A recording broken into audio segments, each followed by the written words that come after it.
everyone. Welcome back to Adobe Live. Thank you all so much for joining us. My name is Cody, and I will be your host for the next hour. Today, we are starting a brand new show called Illustrating Stories. So I appreciate you guys popping into the chat and saying, hey, hi, Annika, Gareth. Hello, everyone. Welcome. So basically, what we are going to be doing in this show is we are actually working from some text, some story couplet text that was actually written by my husband for every episode. And I am going to walk you through the process of kind of breaking down that text and kind of visualizing how one would go about illustrating from text. We're not going to be getting into the nitty-gritties of like the industry and like printing or anything like that. We just want to kind of like break down like the process of how to kind of like thumbnail through like different options of like kind of trying to visualize the text and just kind of going through the kind of key points of text and things like that. So yeah, I'm looking forward to starting this with you guys. And so we can just hop on over to Photoshop. We're working in Photoshop CC today. Hey, Umcorn, Clint, Barbara, welcome you guys. Thank you so much for joining us. Okay, so I decided for each episode of this show that I would actually pull some old artwork out of the archives, so they're not just sitting dead at the bottom of my Instagram feed. So we are actually going to be working with pre-existing characters that I have drawn before. So we're going to be redrawing and kind of breathing new life into these characters. So we've already actually met our characters in the process of this story. So like, let's say this couplet that we're working from is just a page in a picture book or something. Let's say we've already been introduced to our characters, and our characters are Gator and Grizzly. So I'm going to zoom in on our little school friends here. And the text that we're going to be working with today is Gator and Grizzly were jolly good friends who loved flying kites until days reached their end. Oh, I can read. Woo. Hey, Laura. Hey, Peter. Welcome to the stream. So I'm going to break down this text for you guys. I'm going to make a new layer here. I'm going to grab my red pen. And let's just grab that hard round brush. So breaking down this text, of course, this is our old illustration that we're going to be working from. Breaking down this text, of course, this is Gator and Grizzly. Well, I need to turn some smoothing on. Wow.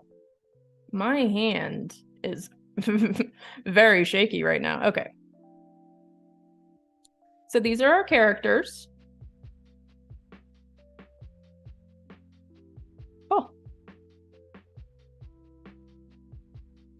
My tablet, oh, there we go. My tablet buttons weren't working for a second. Okay, so these are our characters.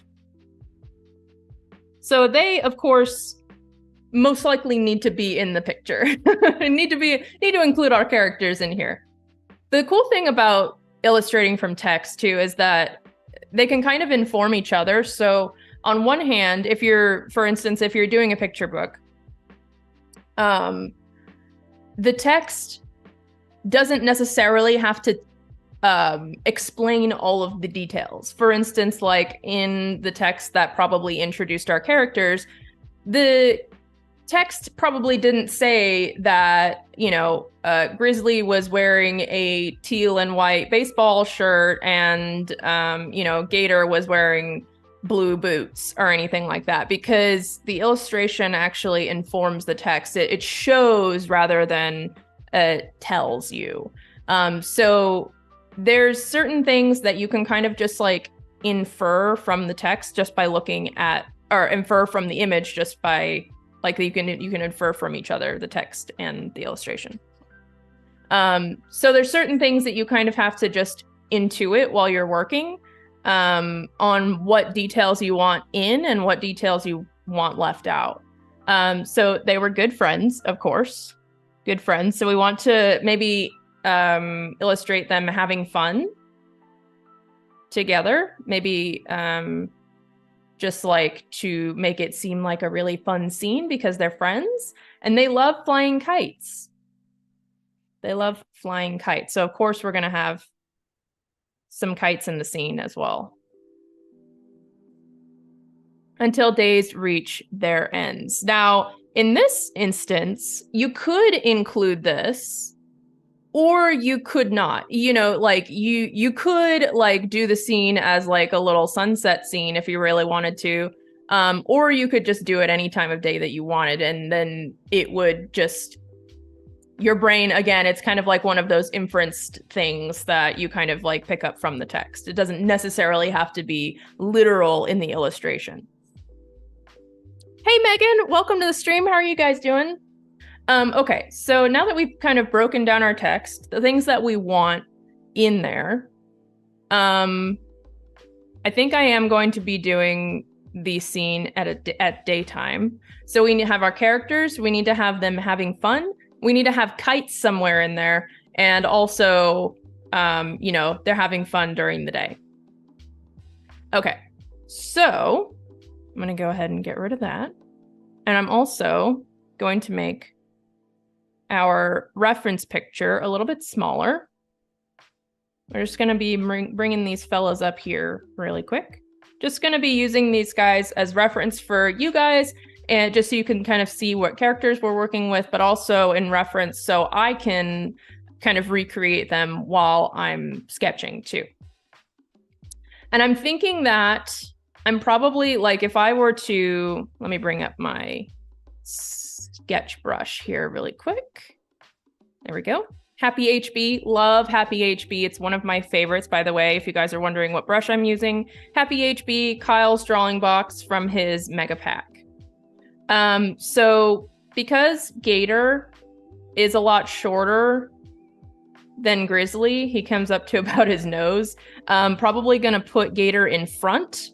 So, because otherwise Grizzly will probably block him a little bit.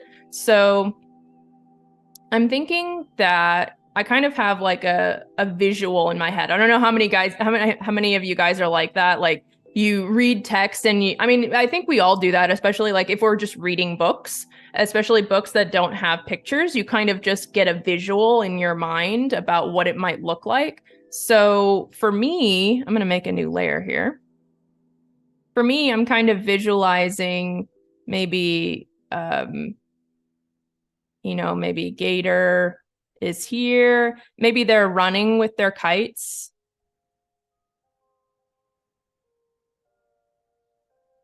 Maybe they have their kites like up here behind them and they're just kind of like running with them or something. And then maybe Grizzly's over here. See, he's a little bit taller. Maybe I can have his little ears like going back in the distance there. Like being pushed back by the wind. And he's running too. He's got his little legs like this. And maybe he's holding his little spool. And he's got his little kite up here too.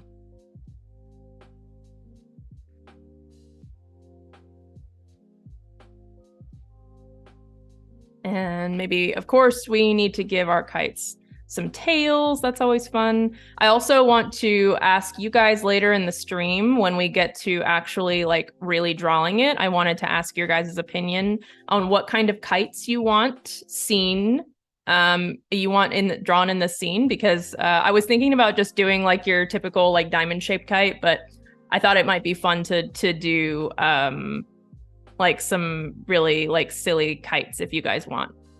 So definitely want to make sure that when we're recreating our characters that we're getting all of the characteristics the same. Like for instance, Grizzly here has this little cheek that juts out. So I want to make sure that he's got his little cheek coming out, and also he's got his little hat. And since they're running, I might lift his hat up off of his head a little bit to kind of give a little bit more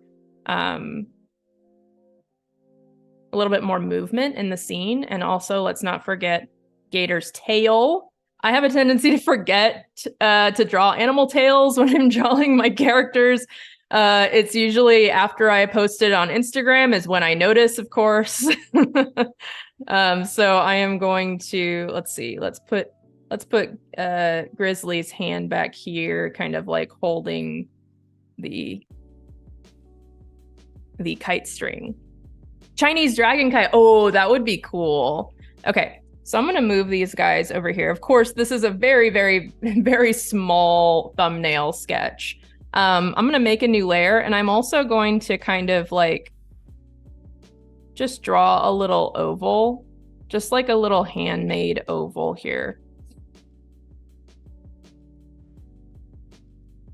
And I think I might do a little bit of a wash behind them. And I was thinking about like let's say like maybe here's like pieces of the little hill that they're running down.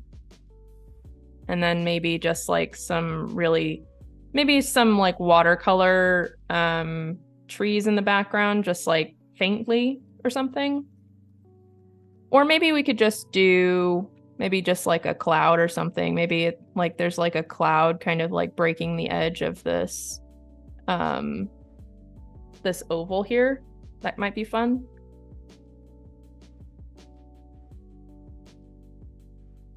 Okay, let's I'm gonna lasso.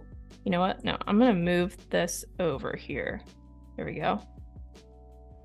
Okay, so there's our possible little scene. So funny enough, you guys, I actually don't normally thumbnail my characters. Sometimes I do, sometimes I don't. Like for this original illustration, I actually did not thumbnail this. A lot of the time when I do draw small at first, but I actually will draw probably about, I don't know, like this big. And I'll actually really only typically do like one pass with the sketch. But I wanted to show you guys different ways of that doesn't look like a gator, it looks like a frog. But different ways of the process that you could go down. Let's go delete. There we go. Deselect. Okay. So I am going to just go ahead and condense these layers down, and I am going to scale this guy up a little bit.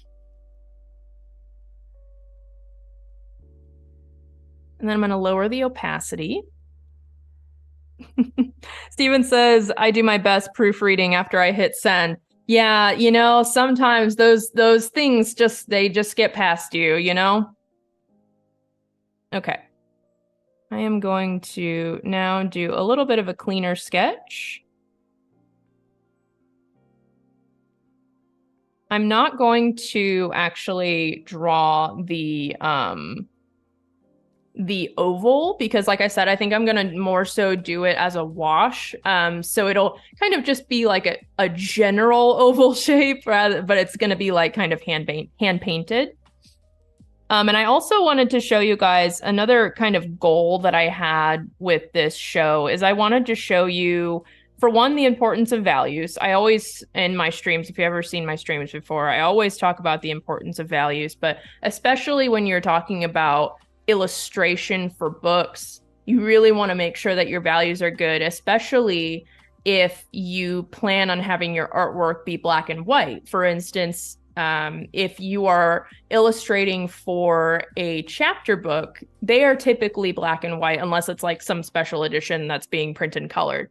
But typically they're black and white. So whatever color, technique you want to do, whether it be watercolor, inks, whatever it may be, you still need to have your values down packed. And funny enough, we actually just had an illustrator on for our core show today, earlier today. I can't think of her name right now, but it was a really great illustration. She did a really beautiful Alice in Wonderland illustration in black and white, and she actually talked about just that thing. So if you guys want to check that out, feel free to do so.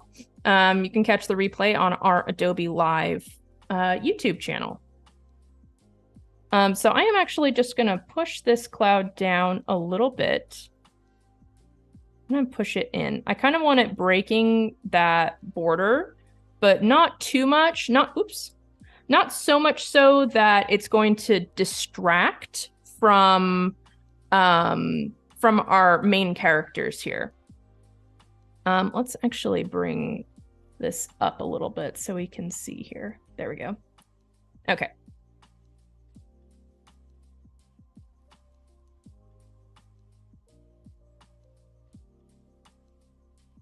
Okay, so let's make a new layer. And we are going to attempt, at least, to recreate our little characters here.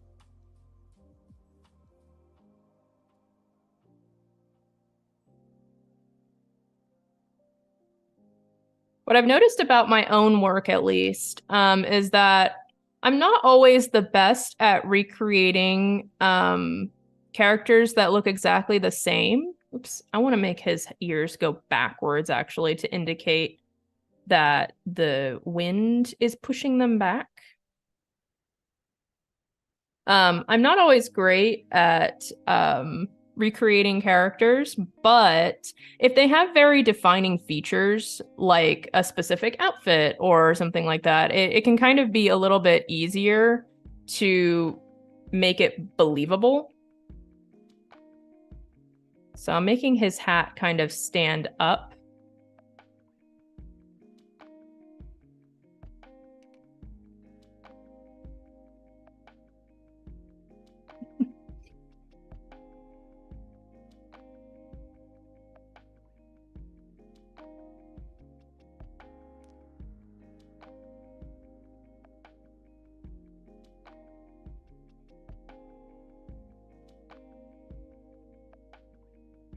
And also at this small of size, of course, it's going to be a little bit difficult to get all those details in there, but that's something that we can fix as we work as well. Something else too that I do sometimes as well is that, especially like, for instance, in these two illustrations, this head shape on our first piece here, I could actually just size this down if I really wanted to get that silhouette correct.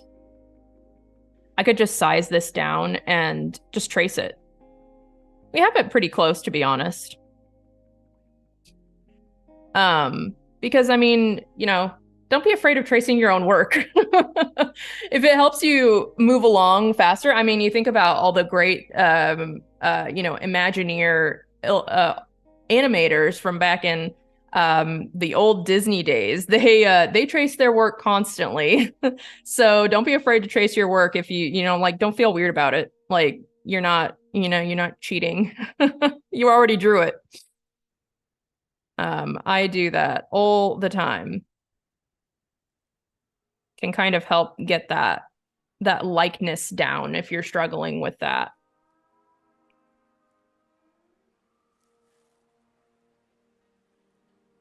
And also, you guys, I wanted to invite you, if anyone's interested in drawing their own version of Gator and Grizzly and, you know, to go along with this text, like, feel free to do so.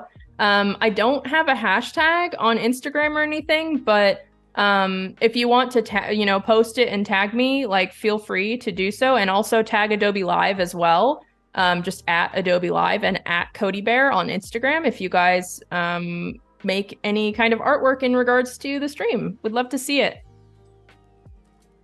Okay, so we are pulling forward a little bit here. We got his little baseball tee coming in.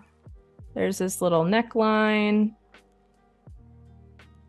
And his leg is gonna come out like this. I typically, the way that I draw legs is I will just do a straight rectangle down. I used to taper my legs, and I always had a lot of trouble drawing legs until I just decided one day that I would do my legs just straight rectangles, and that helped me tremendously with trying to figure out proportions and just anatomy in general. I really struggled with it. I still struggle with it. I'm actually, to be honest with you guys, I'm actually very surprised I'm going through the anatomy this quickly.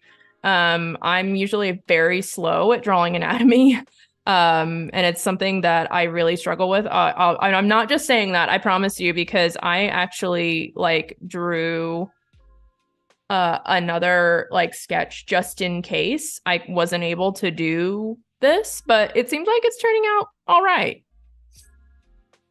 And this one has a lot more motion, and it feels like it's being propelled forward. So I actually like this one a lot more.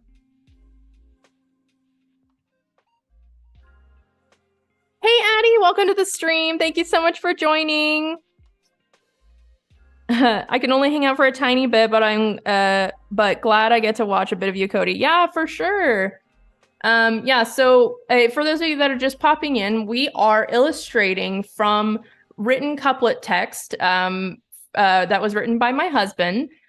So this week's text is revolving around flying kites, and two of our friends, Gator and Grizzly, are flying a kite. So we're drawing a scene based on the text.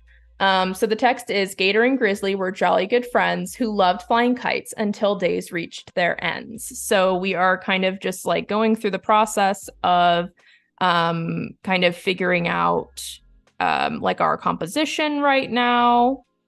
And we're kind of just like sketching out the scene right now. And we're using this artwork as reference for our characters.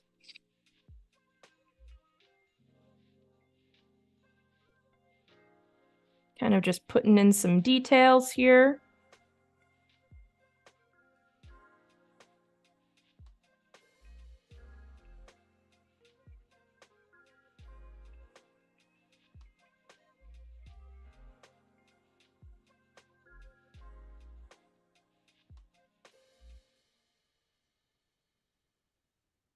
I actually did this original piece last year in one of my other Adobe Live shows called Draw This in Your Style. I actually worked with the artist Ragonia on this piece. She was the one that suggested the bus stop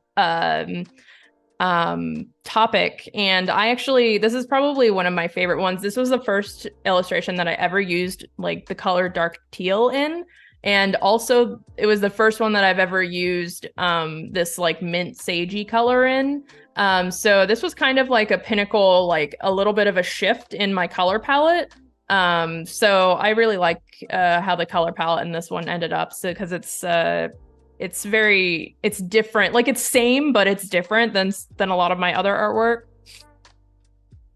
Okay, I'm gonna go back to our little sketch here, and I'm gonna push Gator back a little bit because he's kind of like a little bit too close.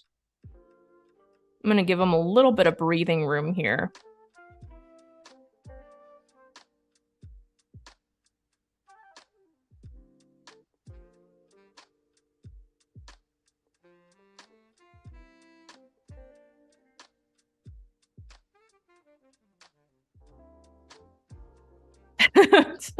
Plot twist, what if Gator is the bear's name and Grizzly is the alligator's name?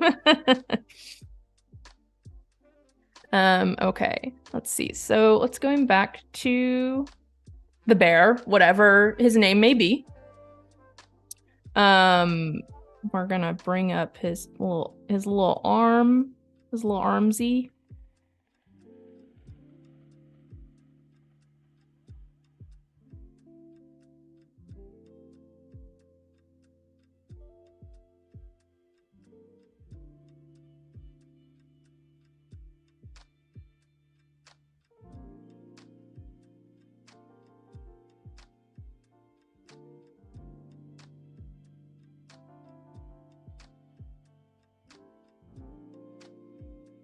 And I'm not going to draw the kites yet because I told you guys that I wanted your guys' opinion on the kites.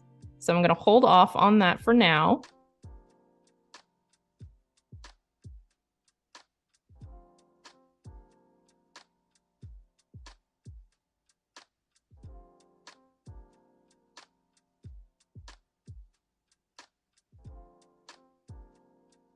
Okay. I think that looks pretty good. And I'm gonna bring this up like this. There we go. Hey, Sean, how are you doing? Welcome to the stream. Okay. And then now I can go ahead and draw in Gator.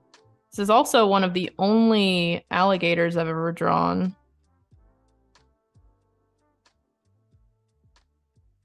Mainly because their mouths are really difficult for me to draw.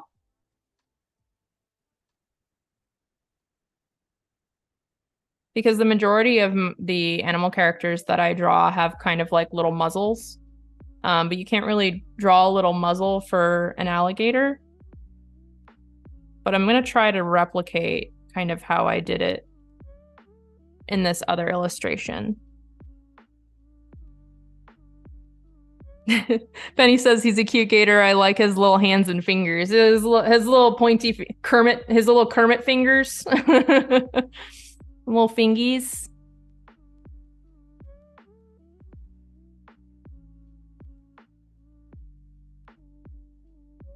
Let's just have his nose come out and extend over top of the bear's arm a little bit. That works. Okay. So now we have his little nostrils, his little chocolate chip eyes, as they call them.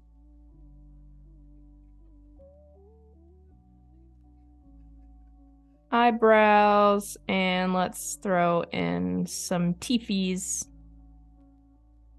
I'm just gonna do 4 teeth because that's kind of like all that's fitting right there.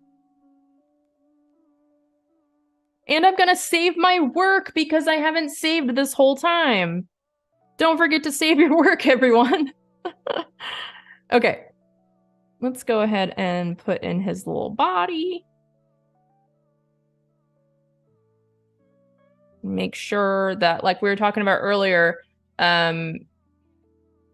his eye, the top of his eyes, like only come up to the top of the bear's muzzle. So I want to make sure that I am keeping true to the height and that I'm not like making his legs like accidentally super long. So kind of like trying to keep them on the same plane here, but also keeping his head about aligned up right there too. So let's see. So the center would be about there. And then I'm going to draw in his cute little collared shirt. It's stripy, but we don't necessarily need to draw in the stripes in the sketch. I'd probably just do that in the coloring process, just so the sketch doesn't get too muddled.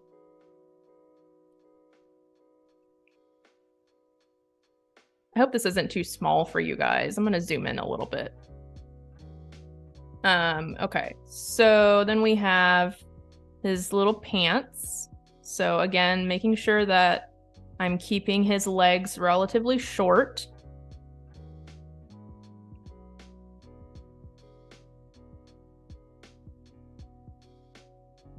And also trying to, at the same time, stay true to my own art style in that I want to make sure that my legs are my legs are not what is happening? Oh no, deselect. There we go. Making sure that my legs are not tapering.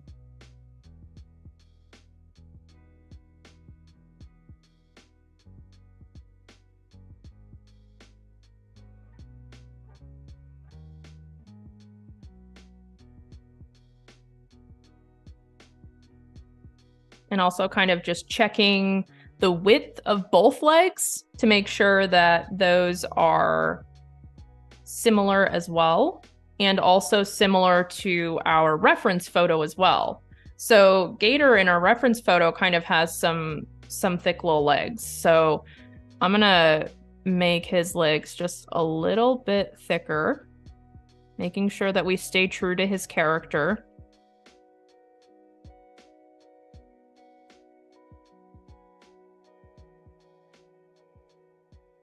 And of course, he has his little fashionable boots. Can't forget those. And his little boot socks.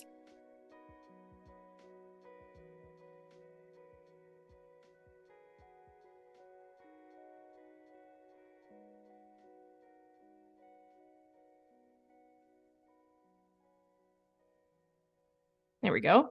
And of course, he needs arms as well.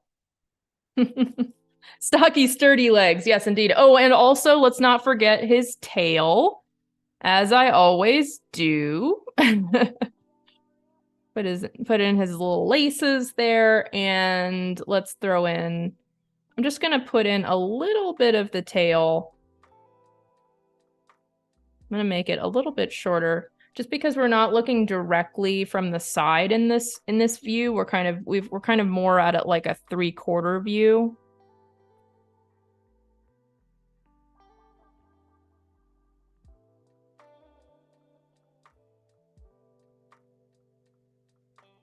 And I'll give him a little one of these, his little spikies. Okay. I'm gonna put his arms on a separate layer just so I don't accidentally mess stuff up. So he's also got his little spool. I'm gonna try to do something a little bit different with their arms just so he's not exactly copying the pose that Grizzly is doing. So let's see. I'm gonna reference actually my other image. So in this one, I had him holding the spool like that, which I kind of liked. I might replicate that.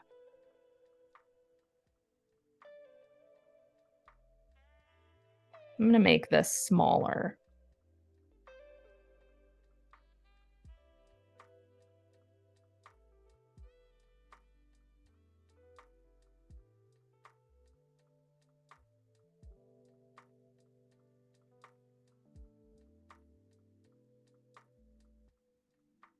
I might try to put it in this little gap here. We have a bit of a gap.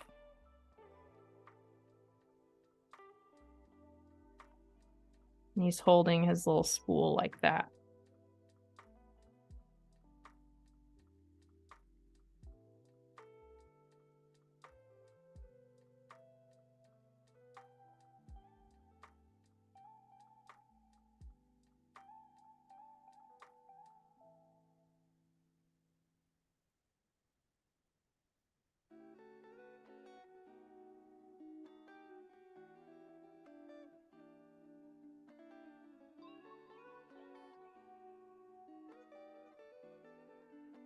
Okay, let's clean up our lines a little bit here.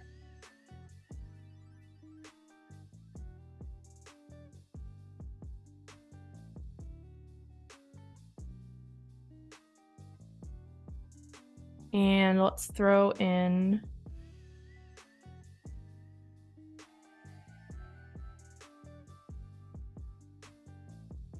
our other kite. So since the string on this kite, so the kite for this one is going to be about here, I kind of want the other one to be on a different plane. I don't want them to be like right next to each other because that can kind of look a little less organic than you might want it to look. So more likely they would be at different heights. And also, since Grizzly is farther away, his kite might be a little bit farther and a little bit smaller. So we have Gator's kite that might come like this.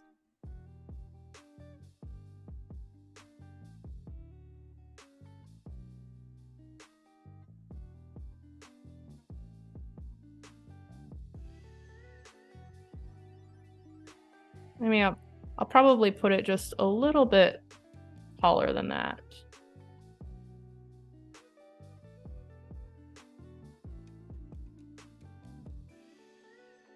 Something like that.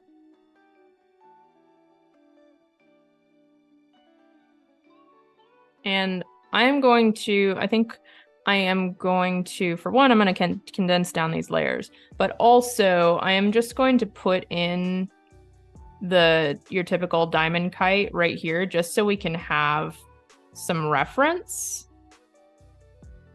If we have time, we have less than half an hour, so I might actually end up having to just go with the diamond kite, because I would like to go through some of the coloring process as well. And I'm gonna have their tails, or this tail at least, break the border a little bit.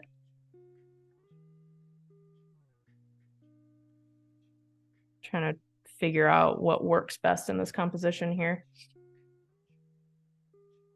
So maybe they have like streamer tails or something.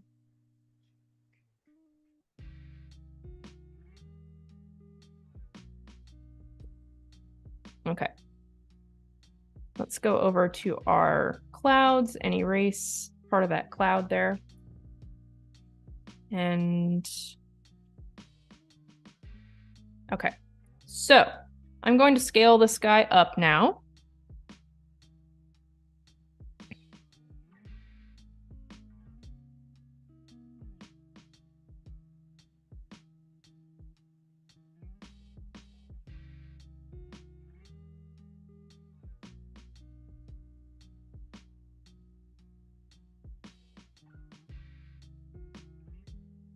I'm gonna make this just a little bit smaller and put it over to the side here.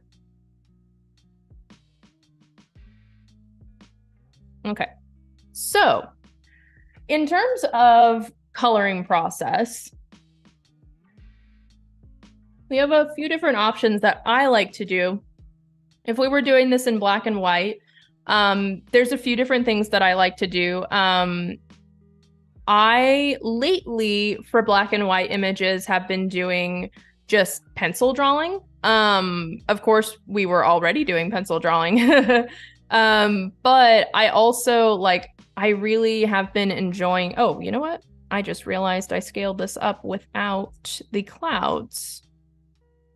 I basically have been really enjoying allowing the artwork to look like it was pencil sketched. There's also another option that I really love is watercolor and ink, which I might do here actually. I think I'm gonna go with something like that for this scene here. So I'm gonna lower down our opacity a little bit. We don't really need to see the under sketch as much anymore. I just wanted it there just for the sake of being able to see the general oval shape. And I think I might actually just use the ellipse tool so I can make a general oval shape here to kind of match that shape. And I'm just gonna outline it just as a sketch.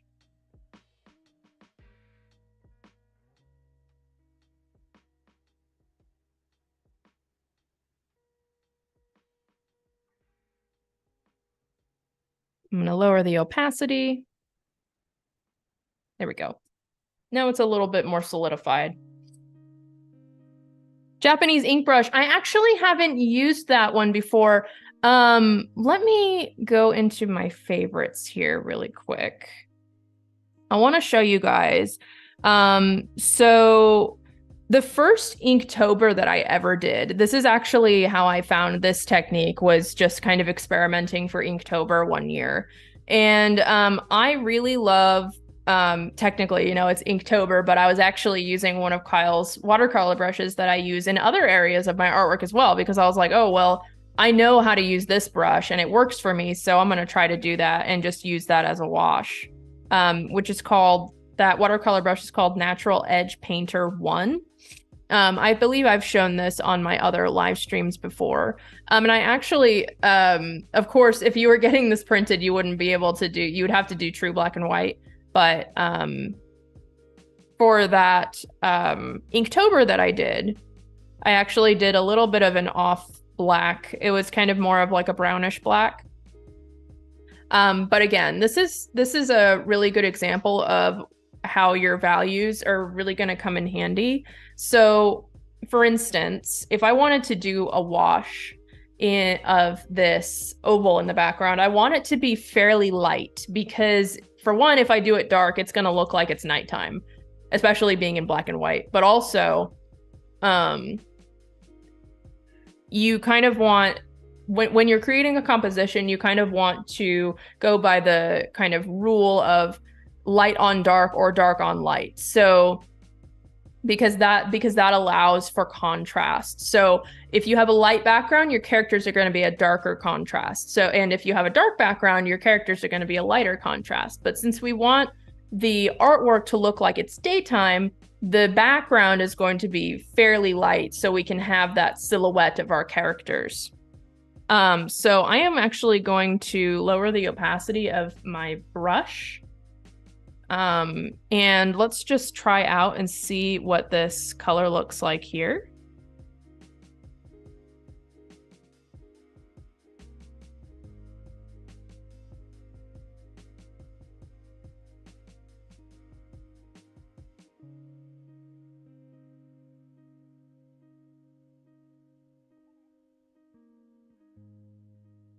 And also, I want to make the point that even if you are doing your artwork in color, you still want to check your values because it's very important to be able to read your artwork.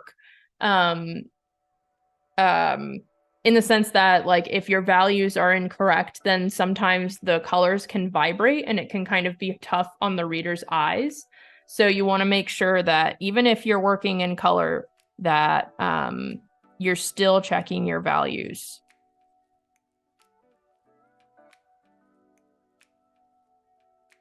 I could actually show you guys. I didn't always used to check my values, but I did for this image, and I can show you if we make a new layer over top of everything, and then I'm going to fill it with black, and then I'm going to change the layer blend mode to color, and it's going to change everything to black and white. So you can actually still read this image when it's in black and white, and that's what your goal is when you're doing colored artwork or black and white. Any kind of artwork, because you want it to be read in color and black and white. There are some things, like for instance, like there's some things that could have better contrast, like for instance, like Grizzly's fur color and the teal on his shirt could be a little bit better in terms of contrast, but overall you can still read what the image is.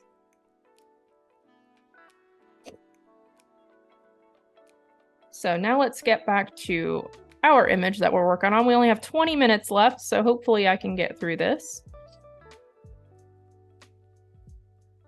I'm going to lower the opacity here. Another thing that I hadn't thought of until just now is that we want our clouds to be in this illustration as well.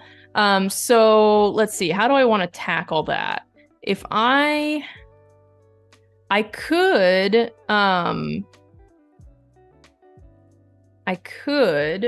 erase the with the, because we have digital artwork, so we can erase our watercolor. I could go through and erase the silhouette here of this cloud. That might be how I kind of do this. So, because we want our clouds to be a little bit lighter than our background, because clouds are typically lighter in value than sky during the day, at least. So I am going to come in here and erase this, and then I might, because it's extending past the background, I might just draw in a little bit of an outline.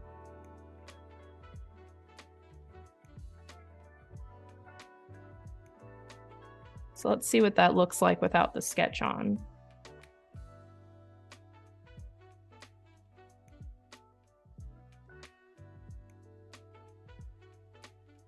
This is actually why I typically draw on top of my sketch when I paint, because for me, it's a little bit difficult to see, excuse me, see where the shapes are actually falling, especially with these kind of like, these really fluffy brushes.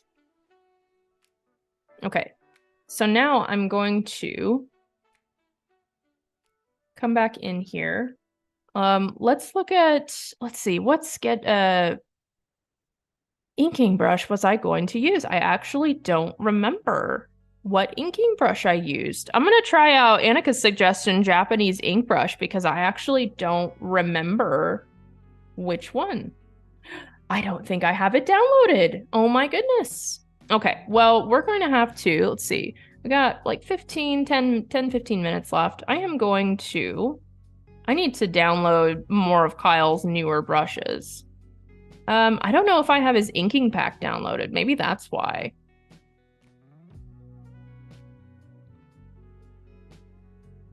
Runny Inkers. This is the one that I was looking for.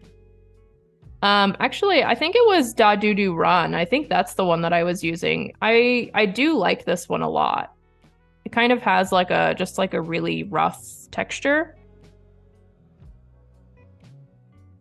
Oh, I don't know if that's a brush in Kyle Webster's packs. I just meant the style. Oh, gotcha. With how Kyle names his brushes, I wouldn't be surprised if he has a brush that's named that. So yeah, it sounded like you were naming one of Kyle's brushes. Okay. I am going to go ahead and I'm just gonna make an inking layer here.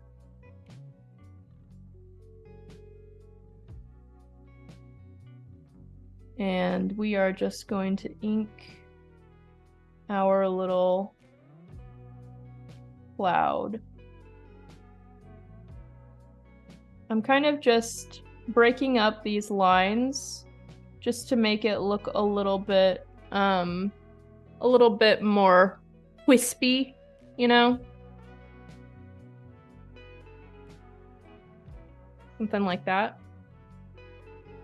And I am also going to come into the background here, and I am going to go back to our watercolor brush, and I'm going to put in a tree in the background, but I'm not going to ink it because I don't want it to a ton of attention to be drawn to it. And you know what? I might actually even get rid of or even lower the opacity of the inking on the clouds just because I don't want a ton of attention drawn to it. I guess we'll have to see how it looks towards the end. But right now it's very bright, so there's really high contrast, so it's kind of like drawing a lot of attention away from the characters. But we can always edit that, and maybe I'll decide to not do any inking lines for the background. But let's see, where'd our ring go? Here we go. So I am going to go ahead and I'm going to actually just, oops, that is very dark. Let's lower the opacity here. I am going to just paint in kind of a rough tree shape to kind of just like indicate that there's foliage in the background.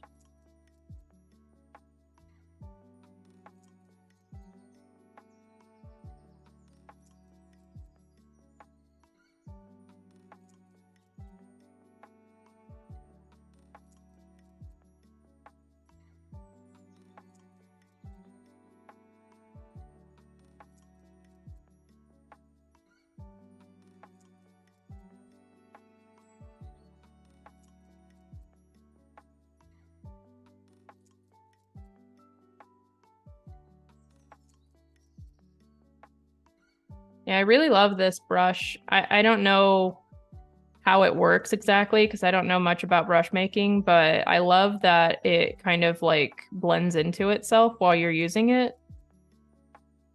It's pretty cool.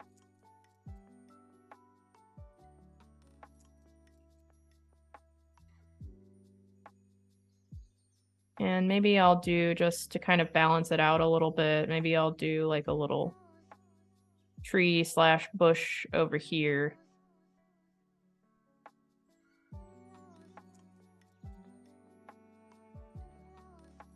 Okay.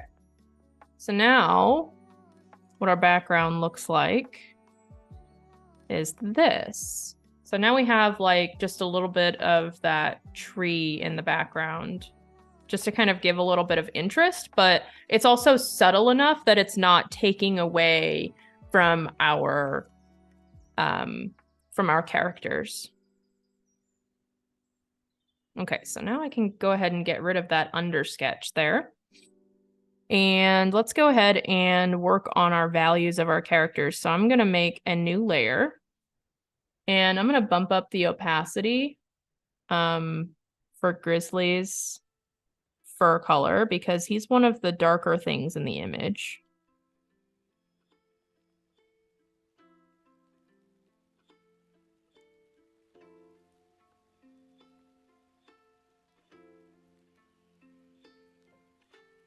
And he's also going to have some outlining as well.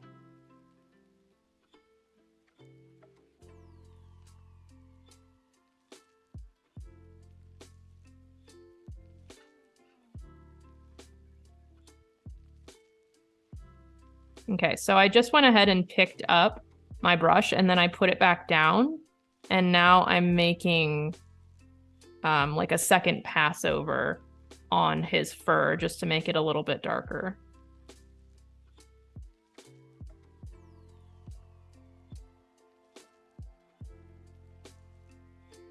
And let's go ahead, just for the sake of time, I want to add some of the ink back in here. So he's going to have his little eyes, his little brows. I'm going to leave the ears the way that they are.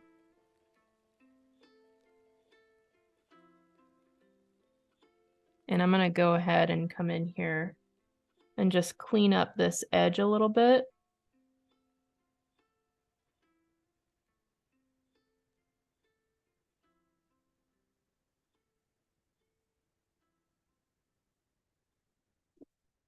And then I'm also going to go a little bit darker just for his cheeks, just to indicate that he's got some little blushies, because we have blushies in the original.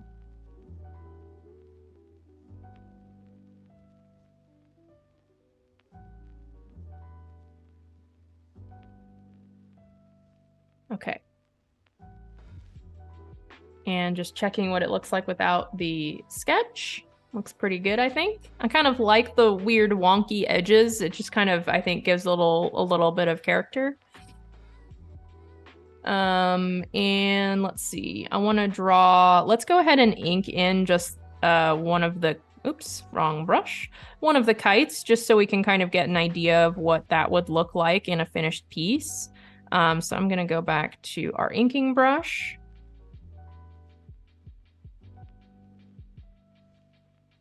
All of the things that we highlighted earlier, all of the important things in the scene, those are all the things that are going to get inked.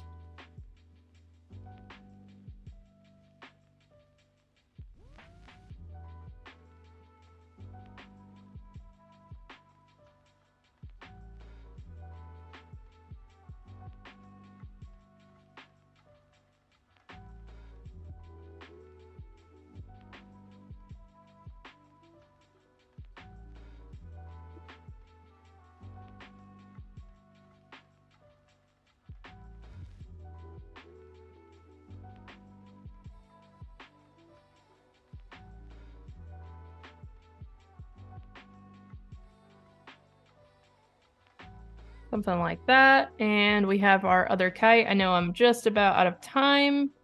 I really want to thank everyone for joining me today. And of course, like I said before, if you guys would like to make your own versions of this piece of artwork, or I'm sorry, this text, the story text, please feel free to do so and just tag me and Adobe Live on Instagram. My Instagram is Codi Bear, CODIBEAR. And I hope to see you guys back next week, of course. I'm sorry, not next week. Well, of course, I hope to see you back on Adobe Live next week, but I will not be streaming next week. This stream actually runs every other week.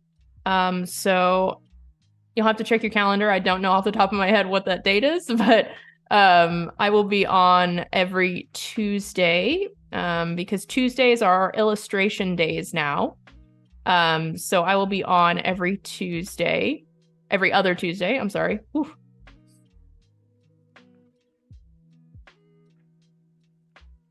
So just kind of adding in some little textures and things like that.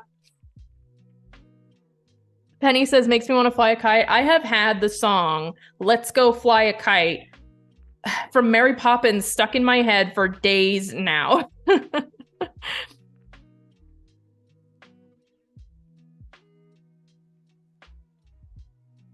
I have not flown a kite since I was a kid.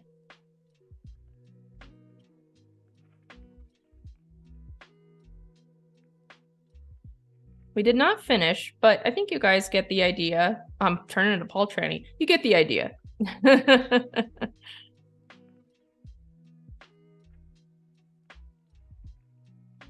All right, you guys. Let me turn off the sketch just so we can kind of see. Let's just throw in his little mouth there. Scary Gator. Okay. Yeah, so that's the final piece so far. And again, thank you all so much for joining me. And I hope you all, I think I'm the last stream for the day, so I hope you all have a wonderful evening, and we'll see you back tomorrow for more Adobe Live. Catch you guys in 1 week. Bye.